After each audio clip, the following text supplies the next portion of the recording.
যদি কেয়ার না করতে হয়, যদি এনআরসি না করতে হয়, যদি লক্ষ্মীর ভান্ডার চালাতে হয়, জিজ্ঞেস করুন।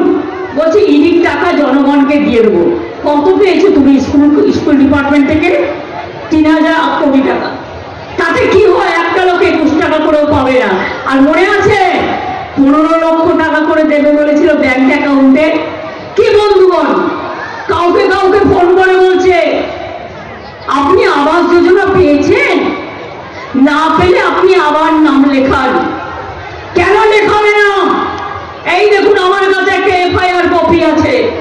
বিজেপি অফিস থেকে ফোন করে বলছে আপনার নামটা লেখান, ইলেকশনের পরে আপনাকে বাসস্থান দেব। এতদিন বৃষ্টি কেন? 3 বছর ধরে পড়ে আছে। 11 লক্ষ নামের লিস্ট আমরাই করে পাঠিয়েছি।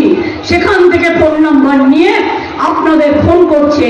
এবার ফোন করলে বলবেন দিদি বলেছে, দিদি দিয়ে দেবেন, তোমাদের দেওয়ার দরকার নেই।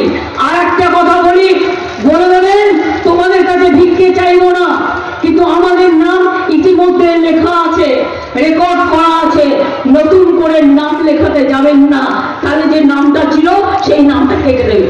এটা মাথায় রাখবেন। হঠাৎ দেখলাম ব্রেকিং নিউজের নামে নিউজ দিল কি, ব্রেকিং নিউজের নামে নিউজ দিচ্ছে 100 দিনের কাজে বাংলায় 7 টাকা করে বাড়লো। আরে তুই তো 3 বছর টাকাই দিস না। 3 বছর 100 দিনের কাজে বিজেপি টাকা দিয়েছে, কেন্দ্রীয় সরকার টাকা দিয়েছে, 100 দিনের কাজ করতে দিয়েছে। তাহলে তারা আমার বলছে 7 টাকায় বেরোবো।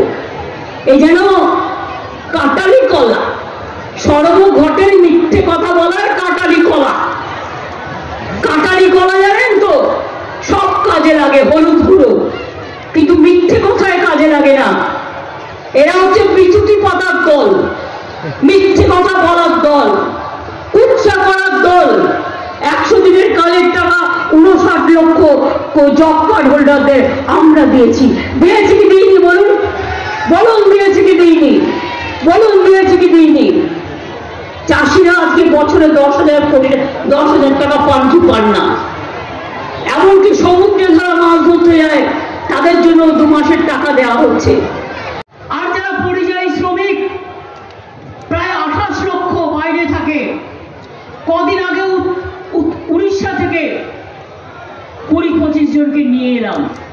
তাদের উপর বিজেপি অত্যাচার করছিল, তাদের আটকে দিয়েছিল। আমরা নিয়ে এলাম যে তাদের কি দোষ? তারা কাজ করতে গেছে। তোমাদের রাজ্যেরও তো বিভিন্ন রাজ্যের অনেক লোক এখানে